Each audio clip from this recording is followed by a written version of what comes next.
बिस्मिल्लाहिर्रहमानिर्रहीम अस्सलाम वालेकुम। Welcome to online classes class 9 subject mathematics unit 12 theorem 12.5 and 12.6। आज हम पढ़ते हैं 12.5, ठीक है। और इसके स्टेटमेंट देख लेते हैं। स्टेटमेंट में हमसे क्या डिमांड की गई है और हमें क्या गिवन है और क्या हमें प्रूफ करके देनी है। सबसे पहले आप स्टेटमेंट को देखिए। आपके पास है any point in side an angle, सही है, और equidistance from it is arms is on it is by sectors. Statement का मतलब क्या है कि अगर आपके पास कोई भी एंगल है, आप देखो जहाँ पे दो लाइन है एक्स एक्सिस और वाई एक्सिस, यानी एक दूसरे को कैंसिल करते हैं, काटते हैं, जहाँ पे वर्टिसेस बनता है वहाँ पे कोई ना कोई एंगल ज़रूर बनता है। तो यहाँ पे देखिए आपके पास एक्स एक्सिस है और यहाँ पे आपके पास वाई एक्सिस है और इस पॉइंट पे वो एक दूसरे को मीट कर रहे हैं, ठीक है। तो यहाँ पे कोई ना कोई एंगल बन रहा है, ठीक है। अब वो क्या कहती है कि अगर आपके पास ऐसी बात है तो इसके इन साइड पे किसी भी एंगल के इनसाइड, तो इनसाइड हमारे पास ये वाला पोर्शन होता है, आउटसाइड हमारे पास ये वाला पोर्शन होता है, ठीक है। तो इनसाइड पे कहती है कि any point inside an angle, कहती है कि अगर कहीं पे कोई एंगल बन रहा है उसके अंदर जो है कोई भी एक पॉइंट हम ले लेते हैं, कहती है equidistance from it is arms. तो कहती है कि उस पॉइंट का जो डिस्टेंस होता है वो उसके आर्म्स के साथ इक्वल डिस्टेंस पे होता है। दोनों का जो डिस्टेंस होता है उस पॉइंट के साथ वो इक्वल होता है। कैसे देखिए, आर्म्स कौन से हैं, O2B और O2A, ठीक है। फिर कहती है is on it is by sector, और जो पॉइंट हमने लिया है और उस पॉइंट को अगर हम यहाँ पे उस वर्टिसेस के साथ मिलाएं तो वो कहती है कि वो उस एंगल का बाइसेक्टर होगा, ठीक है। अब हम आते हैं गिवन की तरफ कि हमें गिवन क्या है, हमें प्रूफ क्या करनी है। P is a point lies in side angle AOB, कहती है P एक ऐसा पॉइंट है जो आपके पास एंगल AOB के इन साइड पे लाई कर रहा है, सही। फिर कहती है सच डेट, लेकिन वो किस तरीके से लाई कर रहा है, P to R congruent to P to Q, कहती है कि P से R तक जो डिस्टेंस है और P से Q तक जो डिस्टेंस है वो इक्वल हैं, वो कॉन्क्रेंट हैं, ये हमें गिवन है, ठीक है। Where P to R perpendicular है O A के ऊपर और P to Q जो है वो परपेंडिकुलर है O to B के ऊपर, ये हमें गिवन है। गिवन क्या है अब हमें कि कोई भी एंगल है उसके अंदर इन साइड पे एक पॉइंट पड़ा हुआ है जिसका नाम P है और उस P का जो फासला है, उस P का जो डिस्टेंस है वो उसके आर्म्स के साथ, यानी P to Q जो है वो किसके ऊपर परपेंडिकुलर है, उसके आर्म्स O to A के ऊपर, और P to Q जो है वो O to B के ऊपर परपेंडिकुलर है, ठीक है। और इसकी जो डिस्टेंस है, कौन सा डिस्टेंस, P to R जो है वो P to Q जो है, ये डिस्टेंस और ये डिस्टेंस जो है वो इक्वल हैं। ये तीन चीज़ें हमें गिवन है, ठीक है।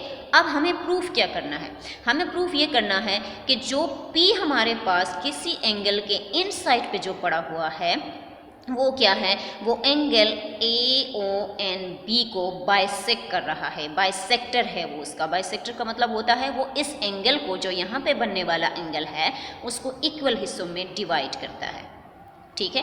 प्रूफ और गिवन की समझ आ गई। अब हम आ जाते हैं उसके कंस्ट्रक्शन की तरफ। ज्वाइन P to O, अब हम जो पॉइंट लिया है P उसको हम O के साथ मिला लेते हैं। O इस एंगल का वर्टेक्स है, ठीक है, हम उसको इसके साथ मिलाते हैं। Draw perpendicular P to R, अब हम परपेंडिकुलर लाइन ड्रॉ करते हैं P से लेकर R तक और P to Q on OA and OB, कहती है कि अब हम क्या कर रहे हैं, उस P से एक परपेंडिकुलर लाइन ड्रॉ करते हैं OB के ऊपर और फिर PR जो है वो O to A के ऊपर ड्रॉ कर रहे हैं, ठीक है। ये हमने कंस्ट्रक्शन की। अब हम इसके प्रूफ की तरफ आते हैं। स्टेटमेंट्स एंड रीजंस हम यहाँ पे लिख लेते हैं, ठीक है। यहाँ पे आपके बुक में मिस्टेक है, इसके साथ भी एस होता है, इसके साथ भी स्टेटमेंट्स और रीजंस होते हैं, क्योंकि यहाँ पे एक एक चीज़ तो नहीं है ना, यहाँ पे हमारे पास एक से ज़्यादा चीज़ें हैं, तो यहाँ पे भी एस लगा देंगे और यहाँ पे भी एस लगा देंगे, ठीक है। अब क्या वो कह रही हैं, सारी चीज़ें तो हमारे पास आ गई। हमारे पास एक एंगल आया, उसके अंदर जो है एक पॉइंट P पड़ा हुआ था, उसने कहा कि जो P के साथ उसके आर्म्स के जो डिस्टेंस हैं वो इक्वल हैं, ये हमें उसने दे दिया। और हमें क्या कहा कि आप क्या प्रूफ करें, जो P है, जो पॉइंट हमने लिया है उसको अगर हम बाइसेक्ट करें इस एंगल को, यानी कि उसको अगर हम ड्रा करें और वो इस एंगल को इक्वल हिस्सों में डिवाइड करें, तो फिर आप प्रूफ करें कि जो इसने डिवाइड किया है वो बिल्कुल इक्वल डिवाइड किया है, वो बाइसेक्शन हुई है उसकी, ठीक है। यह हमें प्रूफ करना था। तो अब हमारे पास यहाँ पे दो ट्राइंगल बन गए। देखिए ये एक वाला पोर्शन हमारे पास ये आ गया, दूसरा हमारे पास ये वाला पोर्शन, दो ट्राइंगल बन गए। अब हम इसको कहते हैं इन ट्राइंगल OPR, OPNR, ऊपर वाला जो क्वेश्चन है देखे OPNR, ये वाला जो क्वेश्चन है कहती है ये कोरिस्पोंडिंग है OPNQ के। ये तो सही बात है, अगर हमने बाइसेक्शन की है जो एंगल बनेगा वो आपस में कोरिस्पोंडिंग होंगे, ठीक है। फिर कहती है कि O2P कॉन्क्रेंट है O2P के, O2P की जो लाइन है जो हमने ड्रा की ये तो इस ट्राइंगल का भी हिस्सा है और इस ट्राइंगल का भी हिस्सा है, इस बात से इत्तेफाक है, ठीक है। तो ये तो कॉमन है, ये तो दोनों में मौजूद है, सबको नज़र आ रहा है, ठीक है। फिर कहती है P2R congruent to P2R P2Q। अब वो क्या कहती है कि जो P का जो डिस्टेंस है वो R के साथ और Q के साथ इक्वल डिस्टेंस पे है। ये तो हमें इसने खुद ही कहा था, ये तो हमें गिवन था, ये तो दिया गया है कि ये तो हमारे पास क्या है, इक्वल डिस्टेंस पे है, ये हमें प्रूफ करने की ज़रूरत नहीं है, ठीक है। तो ये तो हमने यहाँ पे रीजंस में लिख दिया कि ये तो हमें गिवन है, इसको प्रूफ करने की हमें ज़रूरत नहीं है, ठीक है। फिर कहती है एंगल PRO जो है वो कॉन्क्रेंट है PQNO के, ठीक है। तो क्यों? क्योंकि यहाँ पे OB के ऊपर जब हमने परपेंडिकुलरी बाइसेक्शन की है, एक लाइन हमने ड्रॉ की है और यहाँ पे खुद हमें गिवन है कि PR जो है ये PR O to A के ऊपर परपेंडिकुलर है और P to Q जो है वो OB के ऊपर परपेंडिकुलर है। तो जहाँ पे परपेंडिकुलरी बाइसेक्शन होती है वहाँ पे मस्ट 90 का एंगल बनता है, ठीक है। तो यहाँ पे देखिए ये स्टेटमेंट हमें बताया गया है क्योंकि ये हमारे पास क्या है, परपेंडिकुलरी बाइसेक्शन कर रहा है O to B को भी और O to A को भी। तो यहाँ पे सामने रीजन में लिख दिया है कि ये तो राइट एंगल ट्राइंगल है। अब देखो क्या क्या चीज़ें हमारे पास इक्वल हो गई हैं। यहाँ पे बनने वाला एंगल इस ट्राइंगल के, सेकेंड ट्राइंगल में बनने वाला एंगल फर्स्ट ट्राइंगल में बनने वाले एंगल के इक्वल आ गया, एंगल तो हमारे पास इक्वल हो गए।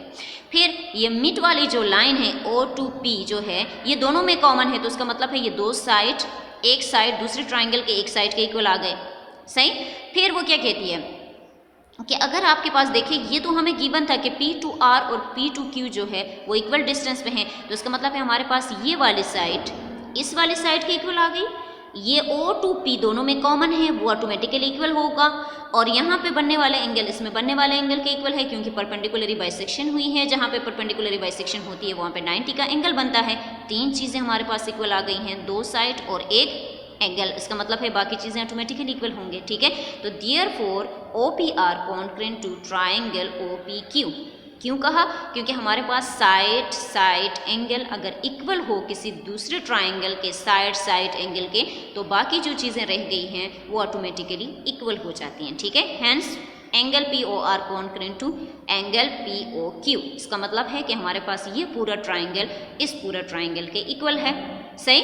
फिर प्रूफ क्या करना था हमें कि RO to P is the bisector of angle OP और AOB। इसका मतलब क्या है कि अगर बाकी चीज़ें इक्वल हैं तो इसका मतलब ये है कि अगर हमने जो लाइन ड्रॉ की है वो भी इस एंगल को इक्वल हिस्सों में डिवाइड किया है, तो यहाँ पे बनने वाला एंगल इसमें बनने वाले एंगल के इक्वल है, ठीक है। इसके बाद हम आते हैं थ्योरम है हमारे पास 12.6 है, लास्ट थ्योरम है इस चैप्टर के। आपके पास थ्योरम की स्टेटमेंट है the bisector of the angle of a triangle are concurrent. Statement का क्या मतलब है? The bisector of an angle of a triangle are concurrent. कहते हैं किसी भी ट्राइंगल का जो बाइसेक्टर्स होता है, जो बाइसेक्टर्स होते हैं वो उस ट्राइंगल में कॉन्क्रेंट भी होते हैं, ठीक है। तो गिवन हमें क्या है, देखिए B to D, सही, एंड C to D। देखिए B to D और C to D are the bisector.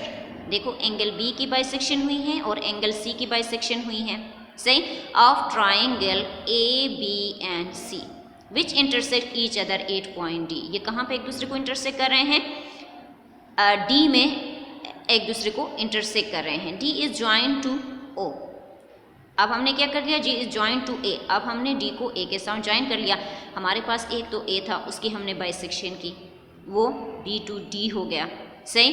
फिर हमने C की बाइसेक्शन की तो वो C जो है वो C to D हो गया, सही है। B की भी बाइसेक्शन हुई, यहाँ पे बनने वाले एंगल की भी बाइसेक्शन हुई, C में भी बनने वाले एंगल की बाइसेक्शन हुई इस ट्राइंगल में ABC में।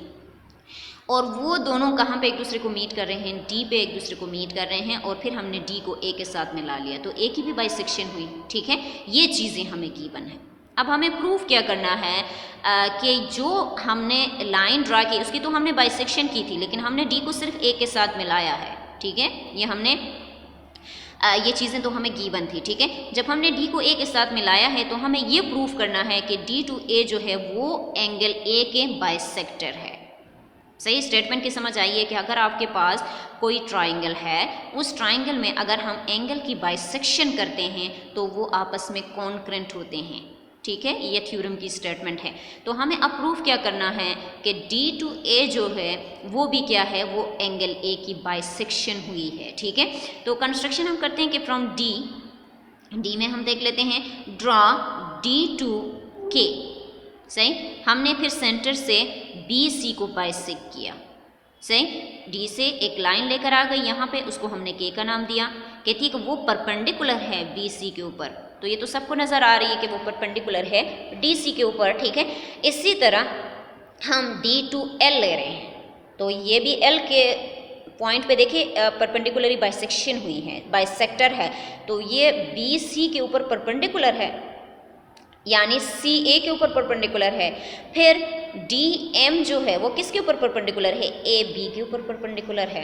ये हमने कंस्ट्रक्शन की, जो हमने डॉटेड फॉर्म में किए हैं ना, वो हमने कंस्ट्रक्शन की, और यहाँ पे हमने उसको बाइसेक्ट किया एल के ऊपर, के ऊपर और एम के ऊपर, ठीक है। अब हम प्रूफ की तरफ आते हैं। ये बहुत आसान थ्योरम है, स्टेटमेंट्स हैं, रीजंस हैं आपके पास। देखें, therefore D lies on the bisector of angle B. D जो है वो क्या है, बाइसेक्टर है एंगल बी के ऊपर, तो ये तो हमें गिवन था, ठीक है। देयरफॉर डी एम जो है वो कॉन्करेंट है डी के ऊपर, डी एम कॉन्करेंट है, सही है, डी के ऊपर। कहती है कि ये आपस में इक्वल हैं। क्यों, distance of D from the arms of angle B, क्योंकि डी का जो डिस्टेंस है वो बी के आर्म्स के साथ उसका जो डिस्टेंस है वो क्या है, वो इक्वल होता है सेंटर से आर्म्स, उसके आर्म्स तक। जहाँ पे पॉइंट हमने लिया, फर्स्ट थ्योरम हमने पढ़ा कि अगर हम किसी एंगल के इन साइड पे कोई पॉइंट लेते हैं तो उस पॉइंट का जो डिस्टेंस होता है वो उसके आर्म्स के साथ इक्वल होता है, ठीक है ना। ये थ्योरम हम प्रूव कर चुके हैं। तो इस बिना पर हम यहाँ पे कह सकते हैं कि हमारे पास डी के जो है वो हमारे पास कॉन्करेंट है डी एम के। सही, similarly D lies on the bisector of C.